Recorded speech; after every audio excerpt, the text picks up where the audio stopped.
just want to show you guys here with the kiwi. I've already trimmed back the kiwi here and taken it back a couple buds back, and there's actually been a few times that it's been cropped back, and they've done other trimmings off of that from the nursery. So what I've done here today is, you can see here, I took down all these branches for, you see here where the sun is, it comes up over the top of us, but where it comes up in the morning is, you see the mountain here behind us, the sun comes up right up in between this palm tree and these trees right in this neighborhood right here. So here we're up in the Pacific Northwest, so it does get cold late at night. So the only way to really get this thing to warm up early in the morning is so that it gets some sunlight as soon as that sun is hitting about 8 or 9 in the morning. And I'm going to have to start coming out here at night and putting a bag, some plastic over the top of this just to protect the two plants. But what we're going to do here next is I'm going to cut this one back, and then I'm going to show you guys how to root from just a clipping of a plant. And it takes some work, so I mean it takes you checking on it and actually spraying them with the water with this rooting solution that's an additive, which is like whatever amount of parts per gallon or whatever. But for the most part, you got to spray that inside this rooting humidifier that I showed you guys just the other day, and got to moisten up, keep them moist, and so it's humid inside and they don't dry out. And there's a level of water underneath that the sponges and the tips of each plant are dumped into in this sponge, so that it has a little bit of breathing room in the water with the sponge there, so that it gives it some pockets of water and air, and with the nitrogen and all the other ingredients or whatever that's in these additives, promotes the hormones and all that stuff to kick this stuff into high gear, so that it starts to root out of these sections that are in the proper environment, right? So you got to take care of it, you got to babysit. So you're talking about 6 weeks worth of morning, noon and night of spraying. So if you're going to do it, it's something that you have to be dedicated to. And once again, it's another one of the reasons why we decided that we weren't going to travel much anymore, because these are the things that we want to do and the things that we know are a part of living daily and living healthy. I figured out that if I can tag these rootings and these clippings as boy and girl, and identify them pretty easily by putting a zip tie on them, and I found some that are blue and red that we have here at the house. So luckily I was able to find those. So here we have the container where I'm keeping them for the next week, where they're just kind of out in the open. They're not really under a humidifier, but we are in a greenhouse, so you can see here that it does hold moisture. You can see the moisture gathering at the top, where it'll probably drip on my head any second. But for the most part, we have these here that I'm going to clip these and get these out of the way so they don't interfere with a little bit of sunlight that these do get coming through the canopy of here. So those won't be bothering anybody.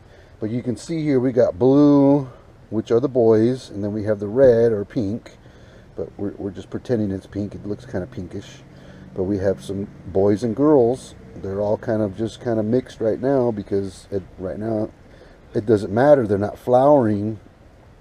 They're not old enough to produce flower yet. The cane that it would produce the flower and the fruit from has got to be a year-old cane coming off of the main stock. So this, as of right now, is going to be the root of the main stock, which will take us another 3 years at minimum. And I heard Some people saying that up to 5 years before they put these in the ground. So we're gonna kind of keep tabs on these over the next 4 or 5 years, and this is the beginning of our crop. So these came from our store-bought, nursery bought, male and female.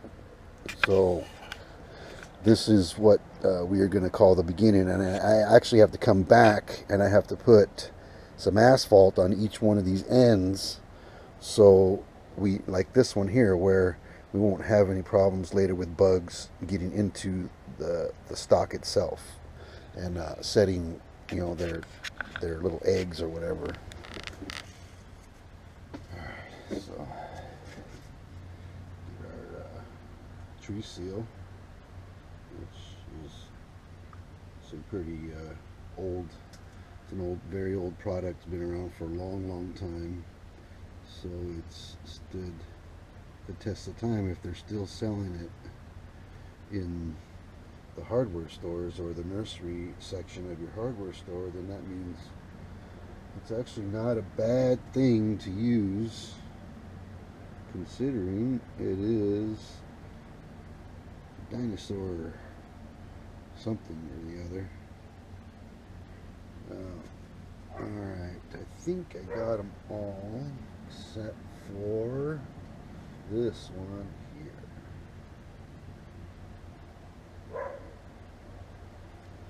And this one.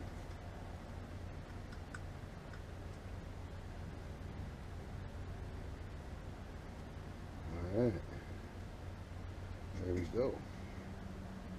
One more. Found another. Found another. Let's set that safely there. And oh, I guess not. It's already been done, but we did find another. Alright, looks like we got everybody. Everybody's safe. Everybody's good. And ta-da, ta-da, ta-da. Alright, here we go. Now I think we need to go around and check all the other plants that we have that we've been working with here lately. And I'm going to do the same thing to them. So here we have these grapes that I've been working with for a little while. And didn't really have a chance, and I didn't have the asphalt at the time. So all I'm going to do is give these a new trim. Kind of like trimming roses, but at the opposite end, so that I can get a good clean seal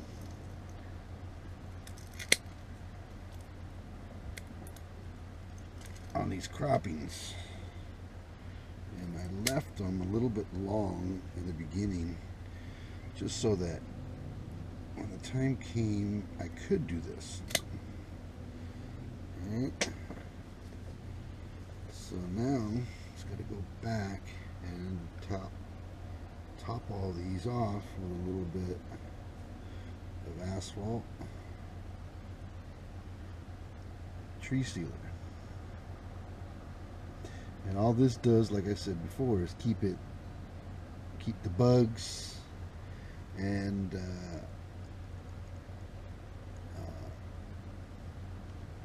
water and such from becoming a problem later on. Like this, they have much better chance at surviving, right? So those are good. Now we actually have some others that are over here.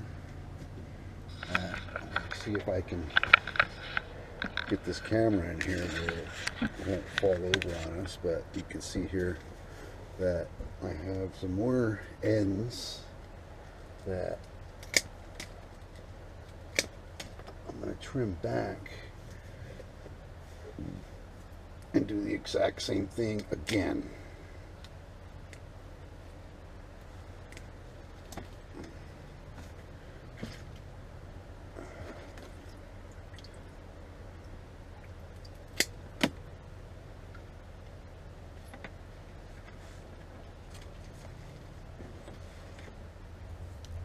Okay, and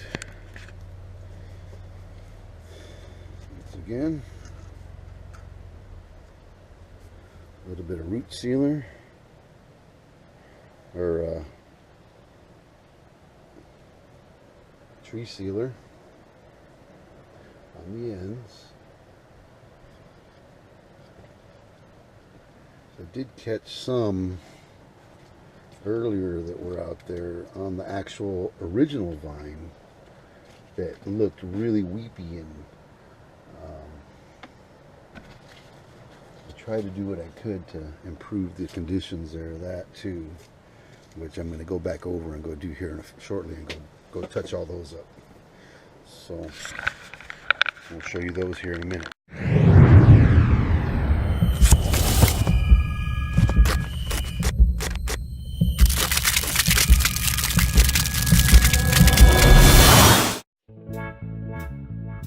Ready? Ready? Ready? Now go.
So now that we have all these trimmings, and you have these brand new kiwi that are pretty much vulnerable to the weather and to animals, so what I've done here is, you can see here, I've created a cage with this decorative wire and made a cylinder around it so that any animals can't just get in there and take a bite and just take us down to a root. And a lot of times deer, they just yank the whole thing out. And so anyway, we're going to put this protective coating here, or essentially we're making, sorry about that, we're essentially making a little makeshift greenhouse by doing this. And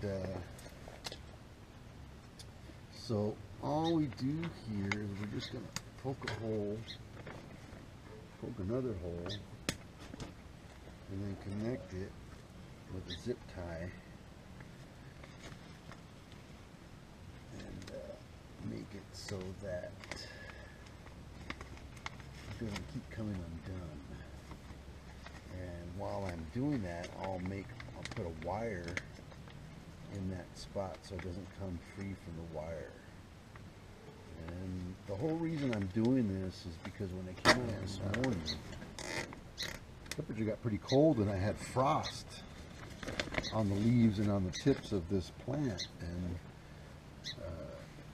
found out while I was researching that these plants are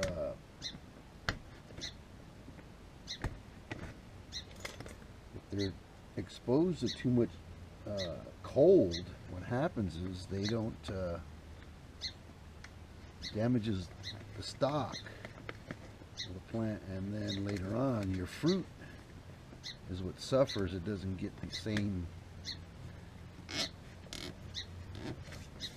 still doesn't grow the same. So we're gonna create our own little greenhouse effect here because they have been staying in a greenhouse for a little while, so I'm going to try to give them something that's similar to the same environment, but they're in the ground. So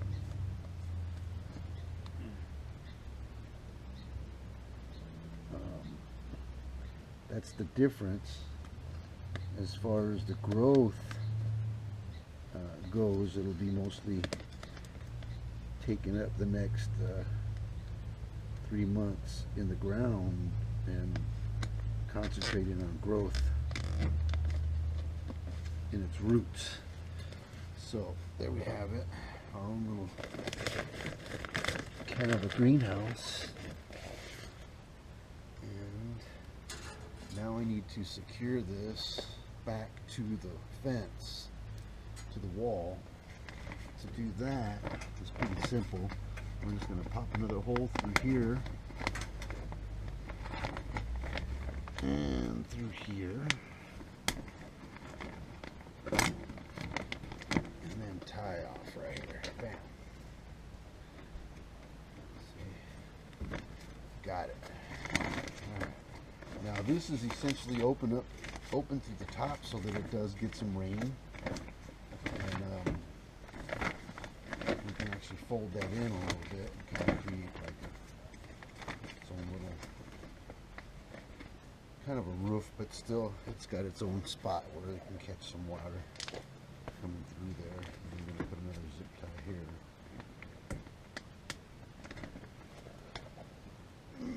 Just to kind of keep it to where we got some, we can keep better warmth in there since it's going to be cold tonight.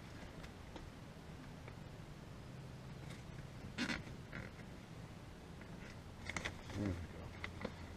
Alright, and any rain that hits this particular area is going to drip right down in there. If not, it'll drip down the side of the plastic, and still, you still get a little bit of rainfall and water coming in on the plant. Alright, so now we got to go do the other one, which I've kind of draped over, but it's still not, it's not satisfactory. I'm not happy with it yet. Alright, so you can see this one here, pretty similar to what I did over there.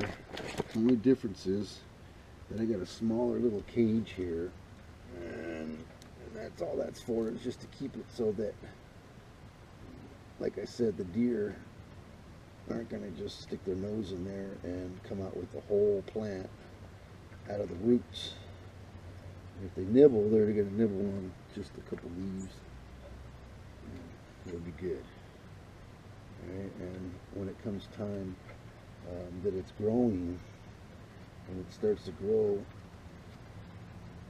at a quick rate, then we'll change the cage.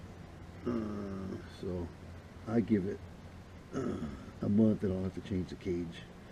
But right now is the time. Right now I'm more concerned with just with the temperature getting below anything that is gonna hurt it and make it so that it doesn't it doesn't survive. So I mean, we have backup plan in the greenhouse, but that backup plan actually isn't a backup plan for another 3 years or so. So this is the beginning of our crop, so we got to treat this with some love. What's it got here? We need another little greenhouse. Putting a dome over the top of it.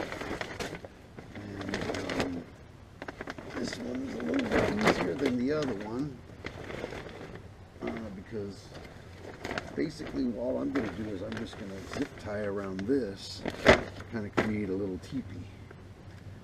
Right?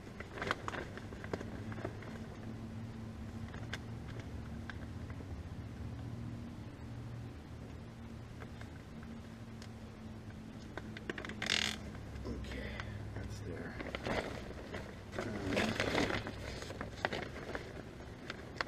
The way this goes is whatever water will drip on the plastic is going to run down the plastic and into the pit here that is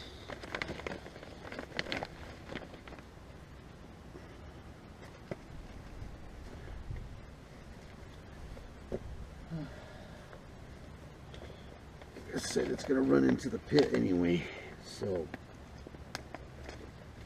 we'll be good as far as water goes. And then I water them myself.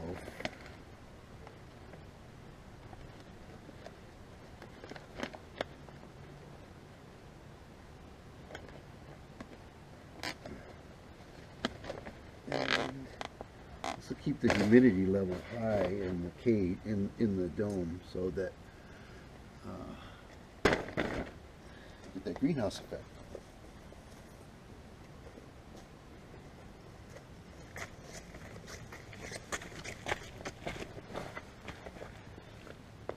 And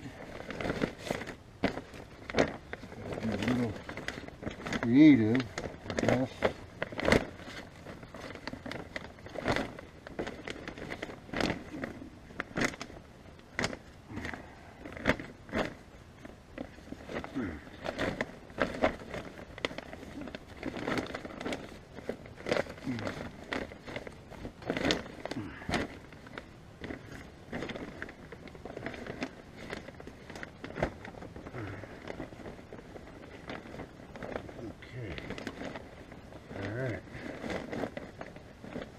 Go. Got a teepee.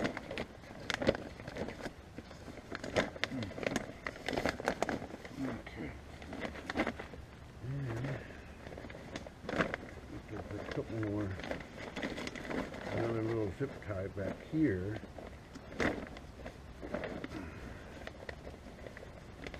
Keep this part in check.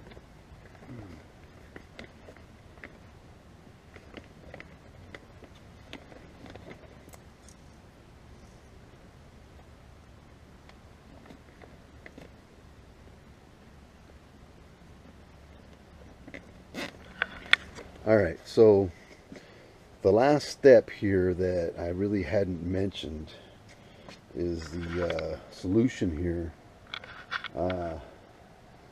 This happens to be a cloning solution that actually was a sample that was donated by our local South Coast hydroponic supply here in Brookings, Oregon. And this is my second bottle of this stuff in the last 2 months. So 3 months actually. So it lasts a little while, and I guess as long as your containers, you know, whatever you're using doesn't have a hole in it and you're not leaking the liquid out. But you do want to replenish it and dump it probably twice a month. So every couple weeks you want to replace it. And whatever it is, 0.5, 1.5. But anyway, the whatever the instructions say as far as the application for whatever type of application it is that you're trying to use it for would be your be the combination that you would use for the application. And this basically has a lot of nutrients, a lot of stuff that the plants really do need in order for them to grow roots. So it's another hormone that you use for that purpose. And you can water your plants with it. You can do a lot of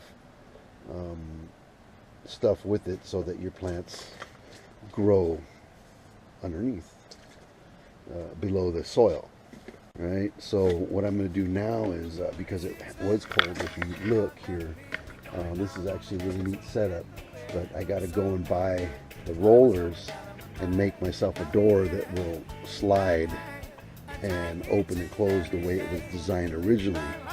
Here, this whole setup is really pretty neat. It's got the tin in the bottom, it's got the skeleton, which is all PVC pipe, and our lid, which is actually nice thick applied plastic.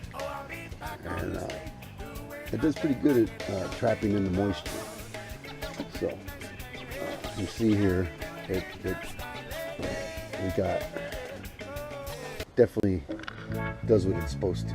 So I'm going to actually cover this door with some plastic so we can keep a little bit more moisture and humidity in here and keep the cold out over the next couple of weeks. Alright, so we got our plastic.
To get a meal cross, the real frost. Irie, how you feel lost? Nice like the Marley brothers smoking out with steel pulse. It's a gamble like dice and I blow trees to hit harder than that Tyson guy.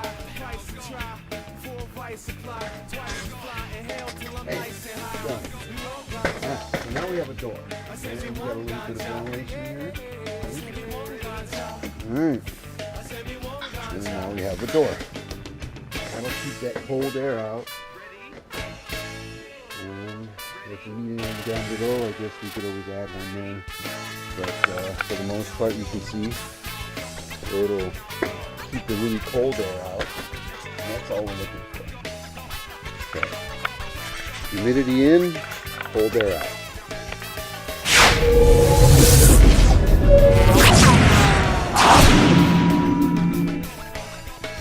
This episode of Pimpmytattoo brought to you by the Town Buzz Tattoo and Art Studio.